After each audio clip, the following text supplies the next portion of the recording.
네, 오늘 저녁에 주시는 말씀 보겠습니다. 시편 119편 105절에서 112절까지입니다. 시편 119편 105절에서 112절까지입니다. 구약성경 894쪽에 있습니다. 119편 105절부터 112절까지 한 목소리로 같이 읽어보도록 하겠습니다. 시작. 주의 말씀은 내 발의 등이요 내 길의 빛이니이다. 주의 의로운 규례들을 지키기로 맹세하고 굳게 정하였나이다. 나의 고난이 매우 심하오니 여호와여 주의 말씀대로 나를 살아나게 하소서. 여호와여 구하오니 내 입이 드리는 자원 제물을 받으시고 주의 공의를 내게 가르치소서. 나의 생명이 항상 위기에 있사오나 나는 주의 법을 잊지 아니하나이다. 악인들이 나를 해하려고 올무를 놓았사오나 나는 주의 법도들에서 떠나지 아니하였나이다. 주의 증거들로 내가 영원히 나의 기업을 삼았사오니 이는 내 마음의 즐거움이 됨이니이다. 내가 주의 율례들을 영원히 행하려고 내 마음을 기울였나이다. 아멘.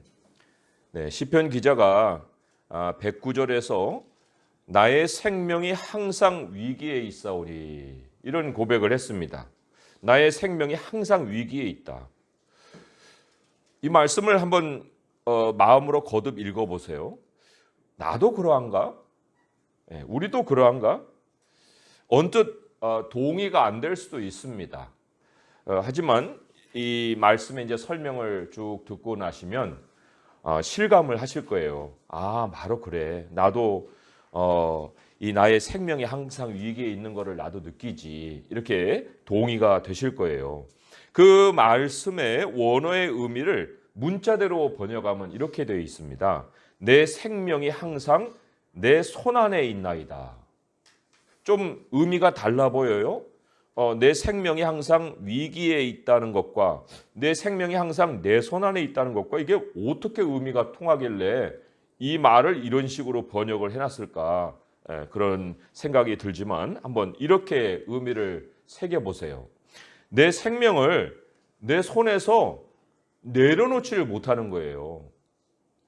누구에게 맡길 수가 없는 겁니다. 아니, 손이 좀 다른 일도 해야 되는데 다른 일을 할 여유가 없어요. 내 생명을 돌보는 일 외에는 다른 아무 일을 할 수 있는 시간적인 여유가 없다. 그래서 내 생명이 항상 위기에 있다. 이런 뜻이라는 것입니다. 과연 이 불안증에 걸린 걸까요? 염려증에 걸린 거예요? 그게 아닙니다. 세상이 내 생명을 내려놓을 수 있는 것이 아니기 때문에 그런 거예요. 언제, 어느 때 달리던 길에 차가 차도로 뛰어들어가지고 사람을 죽일지 어떻게 합니까? 그런 뉴스가 요즘 거듭 자꾸 나와요. 오늘 아침에도 큰 공장 또 마트에서 불이 났다. 이런 뉴스가 또 있었습니다. 뭐 자살, 폭행, 살인 뭐 이런 뉴스는 뭐 쉴 틈도 없고 또 정부 정책이 이랬다 저랬다 해가지고 거기에 따라서 생업이 왔다 갔다 하는 그런 사람들도 참 많아요. 어느 학교를 보니까 초등학교에 노로바이러스가 발병해가지고 50명 이상이 지금 병원으로 실려갔다. 이런 뉴스도 있었고요. 외국에서는 자던 중에 지진이 발생해가지고 수많은 사람이 죽고 다쳤다. 이런 뉴스도 있습니다. 뭐 그런 것은 이제 남의 얘기지라고 생각하겠지만 그게 뉴스로 나온다는 거는 우리 주변 어디에서든지 일어날 수 있다는 거예요. 뭐 조금 형편이 나아지면 괜찮을까요? 유명해지면 악플러들이 따라다녀가지고 정신적인 살해를 당해요. 돈이 많으면 괜찮을까요? 돈이 생기면은 사기꾼들이 꼬여요. 그래서 노 삶을 뺏어가 버립니다. 그것만이 아니에요. 부부가 열심히 이제 일을 해야 되는 상황으로 내몰리잖아요. 요즘의 상황이 그렇지 않습니까? 그런데 자식들은 또 사고를 쳐요. 가정조차도 안식처가 안 되는 이러한 현실을 우리가 살면서 도대체 평안히 사는 길이 어디 있느냐? 생명보험을 든다고 그 혜택이 나에게 와요? 생명보험의 혜택은 내가 죽어서 누가 혜택하는지 모르고 드는 거예요. 그래서 다시 한번 이 109절의 말씀을 읽어보면 나의 생명이 항상 위기에 있사오나 이런 말이 이제는 실감이 난다는 겁니다. 우리가 사는 세상이 항상 이 생명의 위기를 가져다주는 현실로 가득하다. 이러한 이 잠재적인 위기도 있어요. 그런데 또 의도적으로 나를 타겟으로 하는 그런 위험도 있습니다. 이어지는 110절의 말씀이 그거잖아요. 악인들이 나를 해하려고 올무를 놓았다. 이렇게 얘기를 하고 있습니다. 덫을 장치해 놓았다. 악인들의 목적은 다른 게 아니라 그래서 내가 주의 법도들에서 떠나게 만들려고 그런 목적을 가지고 이제 덫을 놓았습니다. 덫에는 항상 미끼가 있어요. 올무도 이렇게 만들어 놓지만 그 올무는 다 숨겨놓고 거기다 이제 고깃덩이 하나 이렇게 놓은 것처럼 미끼가 있습니다. 그 미끼가 과연 무엇일까? 아주 일반의 미끼. 모든 사람들이 공통으로 그 물을 수 있는 그 미끼가 뭘까? 그게 이제 지혜서를 우리가 잠언서에서 지혜를 많이 대할 수 있는데 그 지혜 1장이 그 미끼부터 우리에게 가르치고 있어요. 그 1장 10절부터 보시면은 잠언 1장 10절에서 19절의 말씀 제가 읽어드릴 때 한번 잘 묵상을 해보세요. 도대체 뭐가 미끼인가? 잠언 1장 10절에서 19절까지 말씀 제가 읽습니다. 내 아들아 악한 자가 너를 꿰일지라도 따르지 말라. 그들이 네게 말하기를 우리와 함께 가자. 우리가 가만히 엎드렸다가 사람의 피를 흘리자. 죄 없는 자를 까닭없이 숨어 기다리다가 수울같이 그들을 산채로 삼키며 무덤에 내려가는 자들같이 통으로 삼키자. 우리가 온갖 보화를 얻으며 빼앗은 것으로 우리 집을 채우리니 너는 우리와 함께 제비를 뽑고 우리가 함께 전대 하나만 두자. 할지라도 내 아들아 그들과 함께 길에 다니지 말라. 네 발을 금하여 그 길을 밟지 말라. 대저 그 발은 악으로 달려가며 피를 흘리는 데 빠름이니라. 새가 보는 데서 그물을 치며 헛일이겠거늘 그들이 가만히 엎드리면 자기의 피를 흘릴 뿐이요 숨어 기다리면 자기의 생명을 해야 할 뿐이니 이익을 탐하는 모든 자의 길은 다 이러하여 자기의 생명을 잃게 하느니라. 미끼는 집단 이익입니다. 집단 이익이에요. 14절에 그게 나와요. 너는 우리와 함께 제비를 뽑고 우리와 함께 주머니 하나만 두자. 그 집단 이익이거든요. 거기에는 이제 내가 얻을 목도 있는 거예요. 야, 네 목도 있어. 근데 우리 주머니 하나만 두는 거야. 이런 거죠. 그러면 내가 그 몫을 챙기려면 집단에 충성을 해야 되는 거예요. 그게 무슨 뜻입니까? 집단에 충성한다는 거. 그거는 여기 지금 다른 사람 통으로 삼키자 했으니 경쟁자를 죽이는 일에 이제 동참을 해야 됩니다. 그 집단에 속하려면은 A라는 집단에서는 B라는 집단을 죽여야 되는 거예요. A라는 회사에 다니면서 B라는 회사에 이익을 얻게 해줄 수는 없지 않습니까? 그러니까 B가 죽어야 A가 살고 A에서 내 몫이 나오는 거예요. 현대 경쟁 사회에서 다반사로 일어나는 일입니다. 이 경우에 악인들이요. 나를 해하려고 이제 올무를 놓았다고 할 때 시작부터 어떤 그런 의도를 가지고 했다고 하기보다는 그 악인들 스스로도 자기들이 해를 그렇게 당할지 모르고 그 일을 시작을 할 수가 있습니다. 그냥 눈앞에 이익이 보이니까 그거를 삼키려고 집단 최면에 걸려 있는 듯이 이렇게 하는 거예요. 그래서 여기 이 한 사람을 빼내듯이 경쟁사에 있는 사람을 빼내는 거예요. 너 우리한테 와. 한편이 되자. 너 더 큰 연봉 줄게. 와. 이렇게 얘기를 하질 않나.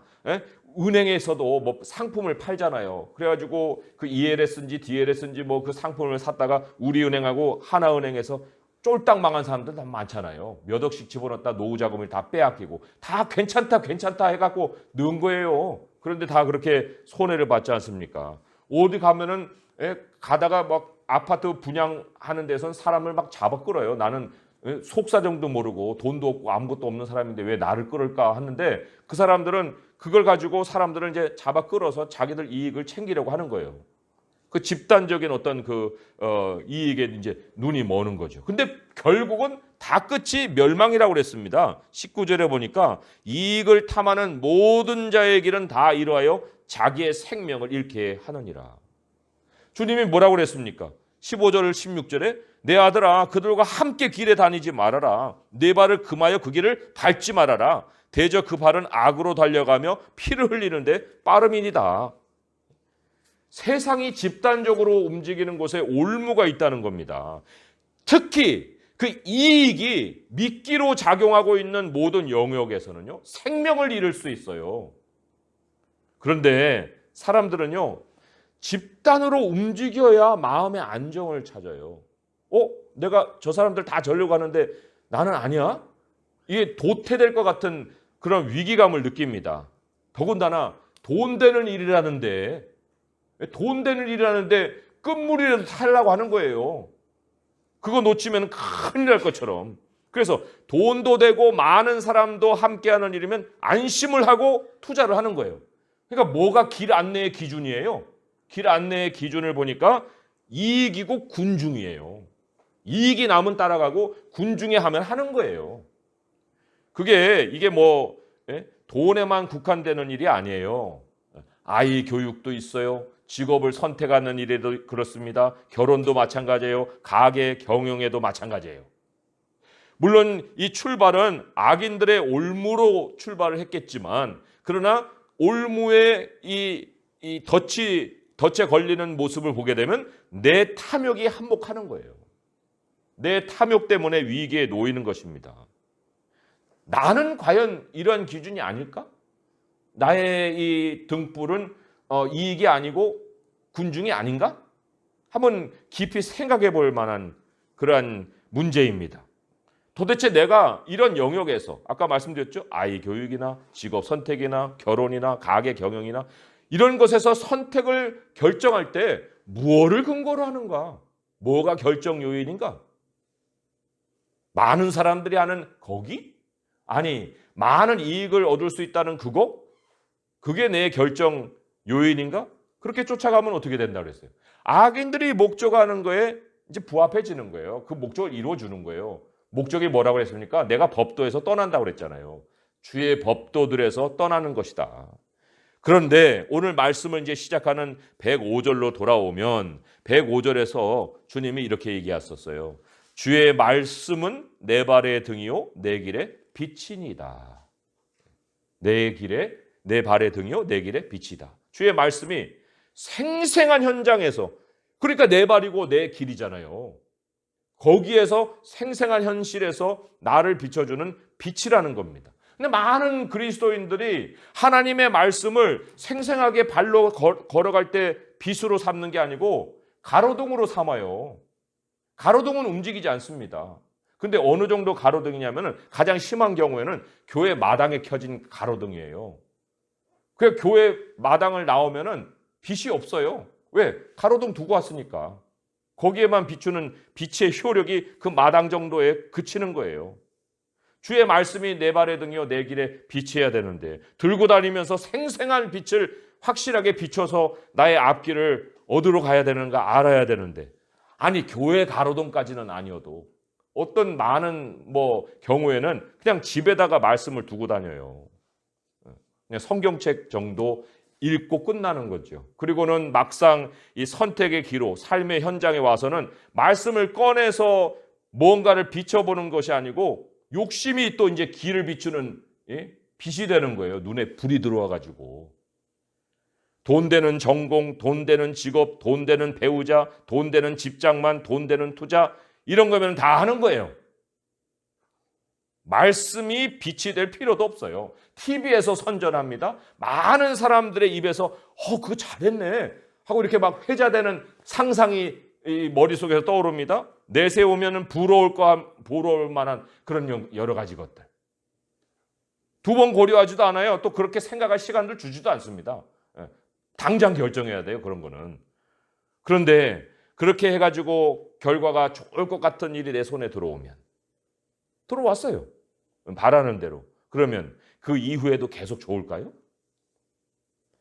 내 생명을 내 손에서 놓지 못하는 현실이라고 말씀을 드렸잖아요. 이게 이 믿는 자의 입에서 나온다는 거는 믿지 않는 자들의 형편은 더할 나위 없는 거예요. 내 생명을 내 손에서 놓지 못하는 그런 현실 속에서 과연 뭐 하나를 집었다고 해서 그 다음도 계속 이후로 좋을까? 아니 이제는 알 때도 됐잖아요. 서울대학교 나왔다고 해서 그것이 무슨 평생 밥 먹을 밥그릇을 주는 것이 아니라는 거. 그거 이제 이미 알 만큼 안 거예요. 이제는 알 때도 됐는데 대기업에 들어가서도 40 이전에 명퇴당할 수 있다는 거 이제는 좀 알만큼 알잖아요. 돈벌이가 되는 그런 결혼을 했다 해도 돈이 둘 사이를 갈라놓는다는 거 이제는 알잖아요. 이혼율이 지금 얼마나 높은데요. 그 원인이 어디에 있겠습니까? 그러니까 좋은 대학, 좋은 직장, 돈 되는 일, 그거 뭐 나쁘고 그러니까 선택하지 마세요. 그런 의미로서 이런 예를 드는 것이 아니라 생명이 항상 위기인 세상에서 그것들은 등불이 아니라는 거예요.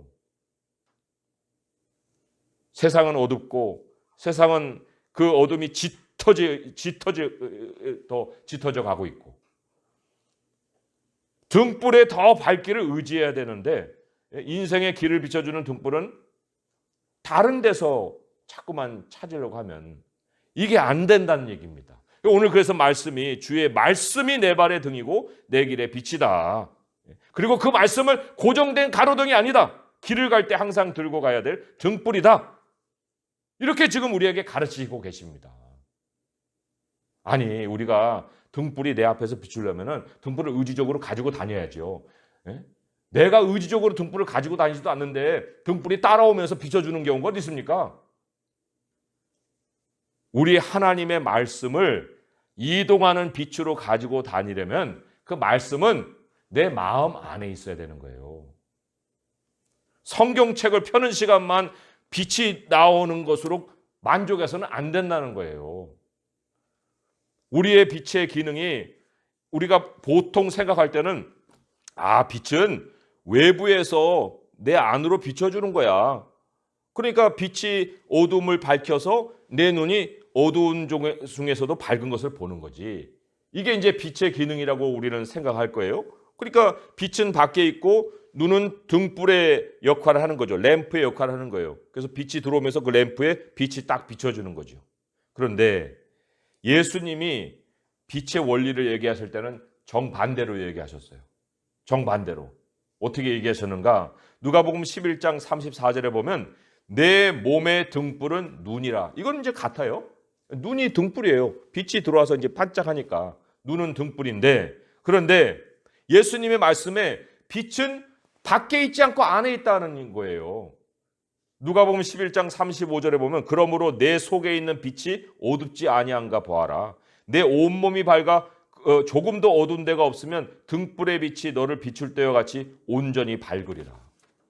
너 안에 빛이 어둡지 아니한가 보라고 말씀을 하잖아요. 그러니까 1차적인 빛은 말할 것도 없이 성경에서 나오죠. 외부에서 내 안으로 들어오는 거예요. 하지만 온몸을 밝힐 수 있는 빛, 그거는 우리 안에 들어와서 안에서 밖으로 비추는 빛이어야 된다는 거예요. 내 온몸이 빛덩어리가 될 때 그 길이 밝아진다.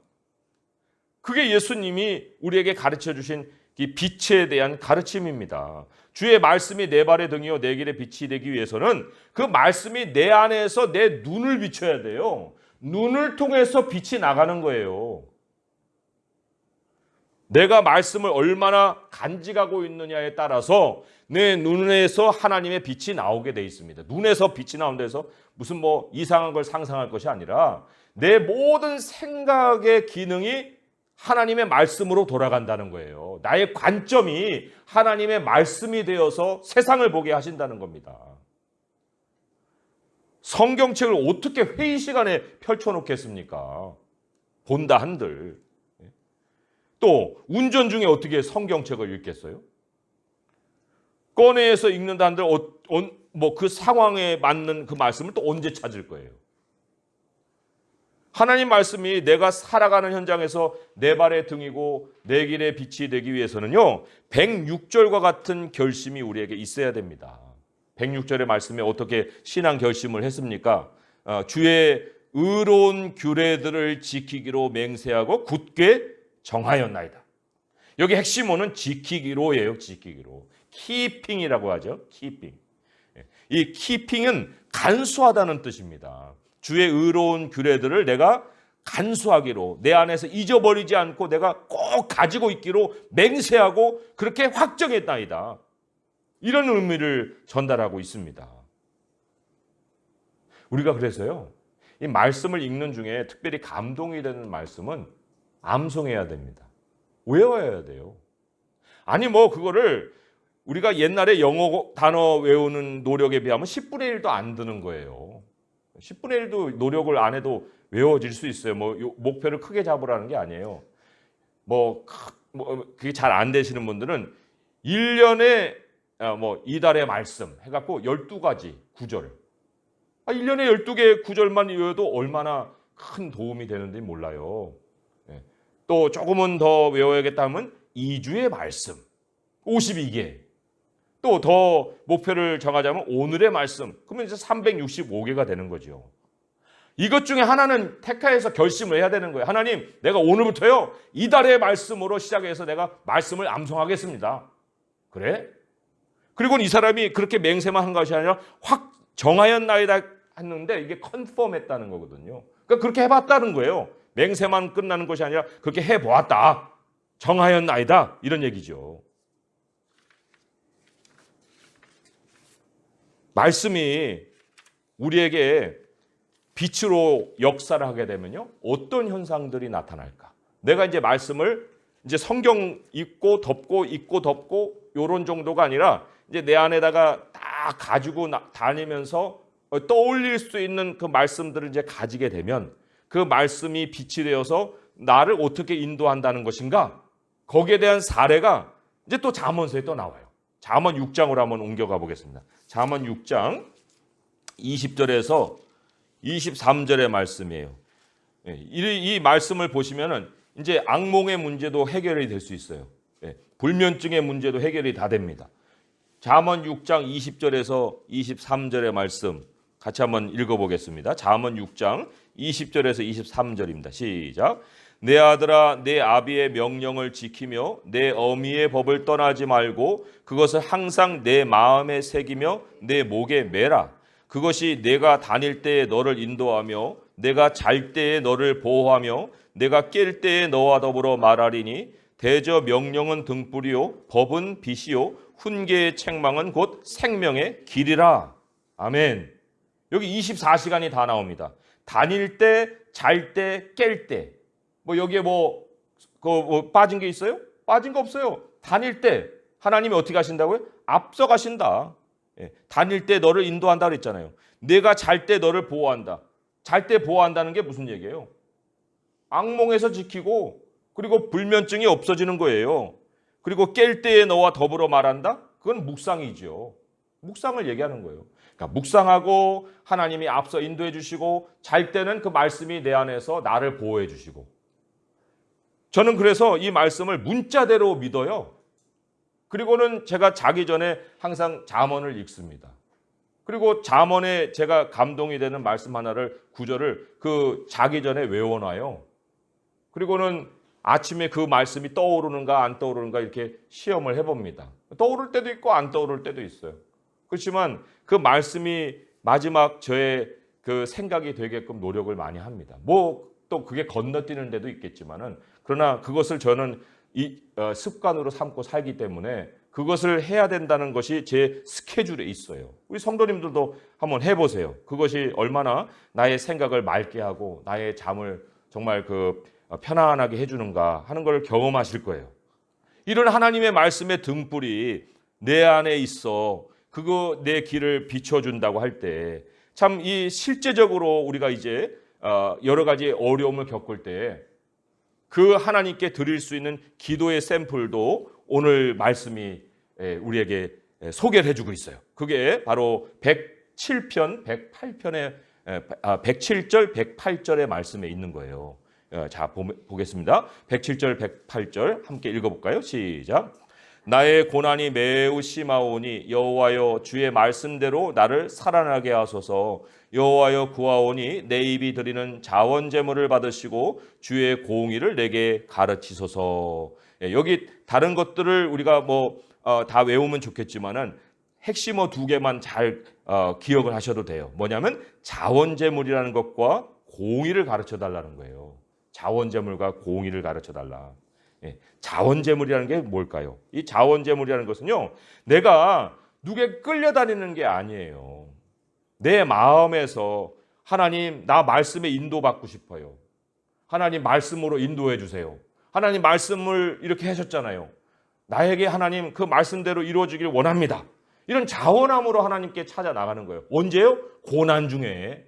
하나님 나 너무너무 어려워요. 매우 고난이 내게 심해요. 하나님 그 말씀대로 나를 살게 해주세요. 이 자원함이 있어야 되고요. 그리고는 마지막 마무리로는 주의 공의를 내게 가르쳐달라고 했는데 이 공의는 하나님의 판단을 얘기하는 거예요. 하나님 판단 내려주세요. 하나님 나 분별력 없어요. 하나님 이 상황에서 어떻게 결정을 하시렵니까? 그걸 물어보는 거예요. 이 두 가지만 있으면 하나님이 내 안에 쌓아놓으신 말씀으로 내 생각을 이끌어 가신다는 겁니다. 신앙의 억지는 역사하지 않습니다. 신앙은 강요해서 남에게 전달하는 게 아니에요. 아무리 그 아이에게 강요를 해봐야 한들 그게 안 돼, 안 먹혀요. 그렇기 때문에 하나님이 또 하나님 말씀을 자원해서 찾아가게 하시는 방식이 고난이기도 합니다. 그 사람이 직접 겪게 만드시는 그러한 방식을 쓰시는 거예요. 그러니까 심한 고난을 한두 번 겪고 난 다음에 그리고 또 하나님의 말씀대로 자기가 살아나는 이 경험을 한두 번 하게 되면은 그때는 이제 우리 입술에 자원함이 생기는 거고요. 그리고 또 우리 입술에 새롭게 담아지는 용어가 있어요. 단어가 하나가 있습니다. 그게 오늘 이제 말씀 마무리할 때 111절, 112절에 두 번에 걸쳐 나오는데 영원이라는 단어예요. 영원히. 생명의 위기가요. 참 이 어쩌다 당하는 문제도 아니고 고난의 위기가 항상 도사리고 있다는 그 현실을 알고 그걸 고난을 통해서 배우고 하나님의 말씀으로 살아나는 이러한 그 경험들을 하게 되면 이제 주의 말씀은 잠깐 어두울 때 비춰주는 무슨 후레쉬 같은 그런 역할이 아니라는 거예요. 하나님, 주의 말씀은 내 영원한 재산이에요. 영원히 나의 기업을 삼았다고 얘기했잖아요. 하나님, 말씀 없으면 나 죽습니다, 이제. 하나님 말씀은 내 재산이에요. 이렇게 고백을 하죠. 그것도 즐거움으로. 그렇지 않습니까? 영원히 나의 기업을 삼았사오니 이는 내 마음의 즐거움이 됐다고 그랬고. 또 내가 그냥 말씀의 즐거움으로 끝나는 게 아니고요. 주의 율례를 영원히 행하려고 내 마음을 기울였습니다. 하나님, 그 말씀대로 영원히 행하고 싶어요. 내 삶이 말씀의 삶 되고 싶어요. 이렇게 또한 고백이 되는 거예요. 그래서 오늘 말씀을 다시 한번 정리해서 보면 이제는요. 어떤 것도 일부터 버려서는 안 됩니다. 일부터 버리고 말씀의 인도를 받으려고 하는 그런 삶의 습관을 멈춰야 돼요. 또 어둠을 내가 스스로 뚫고 갈 수 있다. 아니 이런 그런 무모한 생각을 어떻게 합니까? 어둠은 스스로 걸어갈 수 있는 곳이 아니에요. 그리고 또 생명을 손에다 잡고 안절분절해갖고 이거 어떻게 해야 되지? 어떻게 해야 되지? 이렇게 할 필요도 없어요.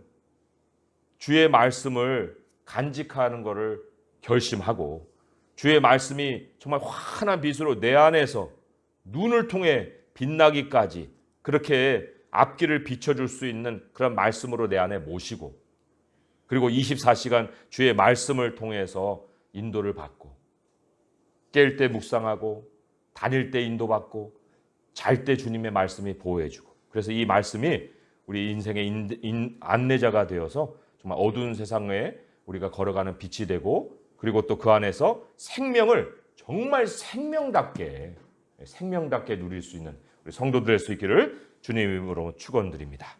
기도하겠습니다. 하나님 아버지, 우리에게는 생각의 기능이 있습니다. 하나님이 피조물들 가운데 사람을 그렇게 창조하셨습니다. 하지만 생각의 내용은 하나님으로부터 옵니다. 아버지요, 물질에서 또 우리 스스로에서 생각의 내용을 채워넣으면 거기에 멸망의 길이 있습니다. 아버지 하나님, 참 우리의 몸의 육신의 양식도 필요하지만 그러나 하나님, 우리의 사는 것은 오직 하나님의 입에서 나오는 말씀으로라 하셨습니다. 오늘도 이 말씀을 우리에게 들려주셔서 감사합니다. 하나님의 말씀이 우리에게 빛입니다. 비대에 사람의 생명이 있습니다. 아버지, 우리 주님이 바로 말씀으로 생명의 길을 열어주십니다. 하나님, 오늘 이후로 우리가 계속해서 말씀과 동행하기 위해서 말씀을 이제는 마음에 새기고 그 말씀을 떠올리고 그리하여서 우리 정말 말씀이 가로등이 아니라 바로 우리와 함께 동행하시는 우리 주 예수 그리스도가 되게 하여 주시옵소서. 예수님의 이름으로 감사하며 기도합니다. 아멘.